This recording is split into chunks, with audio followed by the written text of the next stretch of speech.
All right. What's up, guys? So today we're talking about a topic that is pretty common, but it's super uncommon at the same time, and that is leave. Like, how does leave in the military work? And I'm gonna be talking about the Marine Corps specifically because I'm sure that the Army, Navy, and other branches have some different policies, and I don't want to generalize everything together because the last time I did that, people lost their minds and all this other stuff. So with that being said, I'm gonna keep it Marine Corps specific today and talk about leave or vacation time, paid time off, whatever it is you want to call it, and we're gonna talk about it today. So starting out, guys, you earn leave every single month. And the way it works is that each month you earn 2.5 days times 12, because there's 12 months in a year, quick maths, 30, it's right. Every year you earn 30 days of leave that you get to use whenever you want. Now, I know someone is just dying to just go on the keyboard right now and say, you can't use it whenever you want, yada, yada, yada. Guys, in theory, you can take leave whenever you want. It's just at your command's discretion on whether or not they're going to approve it, when you want to submit for it, and whatnot. So can you put it in whenever you want? Technically, yes, you can. Can you technically take leave whenever you want? Yes, you can, but it is ultimately up to your unit, your commander, to approve it. I've been in the Marine Corps for just over 15 years, and I have never seen somebody's leave get denied. Whereas the commander, CEO, whoever, says no, denies it, and whatnot. Fight me in the comments. Tell me if you've ever seen this before. I haven't. Maybe you have. I know the infantry guys out there are just fuming right now, but it's the truth. I have a different background. It is what it is, guys. Sorry.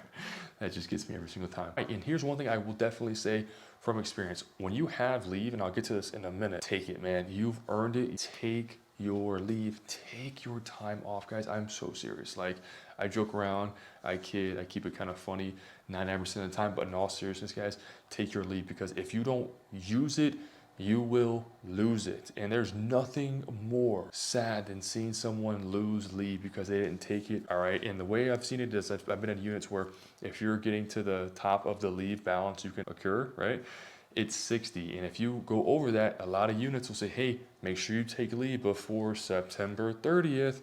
Because if you don't and you roll into the new fiscal year, you lose whatever number is over 60. So for instance, if you had 70 days and the new fiscal year starts, which is 1 October, so by 1 October, if you didn't take those 10 days to get you down to 60, you lose those 10 days, and yeah, it's gone just like that. Let's hop into the different types of leave. Number one, we'll start from the beginning, your boot leave. So every Marine that graduates boot camp, no matter what coast you're on, you get 10 days of boot leave after graduation. So the day you graduate boot camp, right, that Friday, you walk across the parade deck, you're feeling all excited, you're happy, whatnot, your family's there, life is good. You go home for 10 days to rest, recruit, see your family, just enjoy being out of recruit training, eat some real food, hopefully not make any bad decisions, because a lot of you guys do that. I don't know why. Hopefully you're not. And again, just have a good time so that when you're done and you check into MCT, SOI, whatever, you're now rested and recovered, you had a little bit of freedom, and now you're ready in the mindset again to continue training, whatnot. So going into just normal types of leave, because boot leave happens specifically after boot camp, you have annual leave, all right? Annual leave is just your regular leave. Hey, I want to go to vacation, I want to go see my family, see whatever, do whatever. That's called annual leave. That's charged. You take 10 days of leave, it's deducted from your leave balance. Pretty straightforward, pretty simple.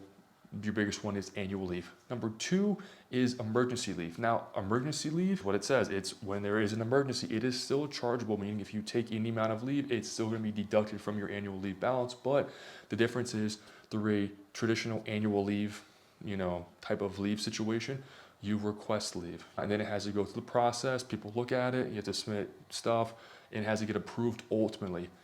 Emergency leave is generally when there's a death or illness in the family. Hey, I get a phone call right now. That's blue painter's tape, by the way. Hey, someone in your family passed away, somebody's sick, whatever. You let your chain of command know, hey, this is what's going on. You submit it and it gets approved almost instantly because it's emergency leave, and they grant you that leave immediately. Let you take care of whatever it is you need to take care of with your family. Next, we have what's called convalescent leave. Now, convalescent leave is typically after you have some sort of illness or injury or whatnot. So for instance, if I broke my leg today, God forbid, hopefully it doesn't happen because that would just absolutely suck, right? I go to the hospital and I have to recover for a certain amount of time. During that time, I'm not going to be at work, right? I'm going to be on what's called convalescent leave. Now, this leave is not chargeable. Again, So if you have 100 days or 50 days or whatever in your leave balance, and you take 30 days of convalescent leave, it will not be deducted from that leave balance. So that is essentially free leave, but you're not getting it in a good way. You're getting it because you were either sick, injured. It gives you time to recover so that once your convalescent leave is up, which is typically 30 days or less, you're able to go back to work, function, move on your crutches and whatnot, and kind of continue life as normal as possible. Number 4 is going to be parental leave. Now, this is a big one because it just recently changed within the last 6 months, because before, right, you have a baby, they would get 6 weeks of leave to sit there and bond with the child and whatnot, like all parents should. And the dads, right, me, I got 2 kids, we would get 14 days of leave, and that was it. If you had a kid before, you know that you want to spend more than 14 days with your newborn kid.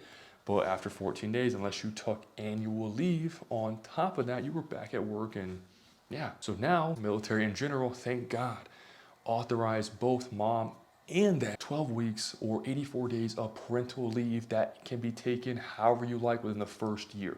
Now, you must take this within that first year. You could take it all at once, so you take essentially 3 months, boom, boom, boom, 3 months straight, or you can break it up, take a month, go back to work, take another month, go back to work, take another month, whatever. You and your wife, your spouse, whatever, you both get the same amount of leave, which is just fantastic. It really is. If you had a kid after this new policy went into effect, let me know in the comments down below how awesome that was to spend time with your family and your kids. I can only imagine how great that would be to be home for 3 months and just spending time and bonding with your newborn. Now, this also applies to those who are adopting children, right? So if you're in the process of adopting a child, that applies to you as well, and also foster care at the same time. Now, I'm not going to hit on those subjects too deep, but the order is out, and you can Google it, type in like USMC Parental Leave 2023. It'll pop up, goes in depth. It's great, but also check that one out. And the last one that we're going to talk about, it's called terminal leave. Now, this is usually used in conjunction with you either EAS, getting out of the military, or retiring in some way, shape, or form. So basically, instead of you literally selling back your leave, which if my EAS or my last day in the military was tomorrow and I had 50 days of leave, granted, obviously I can't take 50 days between now and tomorrow.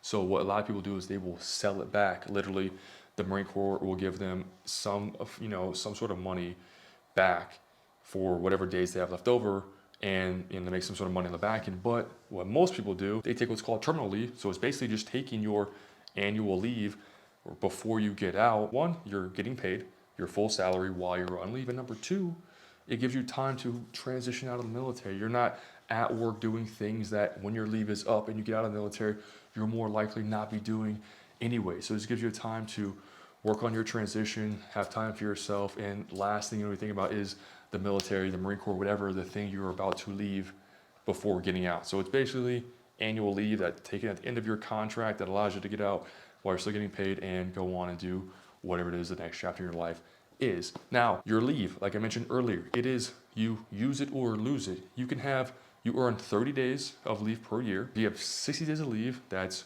2 years worth of leave. That's bundled up. If you go over 60 days and you don't take it before 30 September, you will lose whatever amount is left over when October 1st hits. So keep that in mind. That's a super big point. I want to drive home because I've had people that have lost leave in the past and it just sucks. So take leave when you can. Now, a couple of things real quick. If you want to take leave and go out of the country, you want to go to Mexico, Costa Rica, overseas, whatever, can you do it? Yes. Can you go to North Korea, China, Russia? No, because those are hostile countries and places that the military is not going to let you go anyways. But if you want to go to a non-hostile country and a place like Italy or France and go visit, whatever the case is, can you do it? Yes, you can. It is a way more in-depth process. You have to send paperwork. It's very lengthy, but it is possible. It's not too bad, but there are additional steps you must take to make sure where you're going is safe and all these other things. So if you've ever been out of the country, you've taken leave in that way, leave me a comment below. Let me know how difficult or easy it was, so others can know whether or not it's something they want to do or not do in the future. And with that being said, guys, that's about it. Annual leave, paid time off, vacation, whatever it is you want to call it in the military. Yes, we do it. We don't work for free. I'm taking leave whenever I can to get some R&R and whatnot. If you're not taking leave, go take leave. Your future self absolutely thanks you. And if your command is not letting you take leave, which I've heard before, which is crazy. If they're not letting you take leave, go talk to someone that's going to let you take leave, because every Marine should be taking leave. Now, there are people who don't want to take leave. They want to save it up for whatever reason. That's on you. But if you're trying to take leave and you're not able to take leave, again, talk to someone who can help you out with that. Thanks, guys. Love the support. I appreciate it so much, guys. Memberships are now live. I started them about a week ago. For those who were asking, there's different levels, there's perks, whatnot. Go check it out. Consider, subscribing, becoming a supporter if you want to. It's completely up to you. But as always, I appreciate the support. So until next time.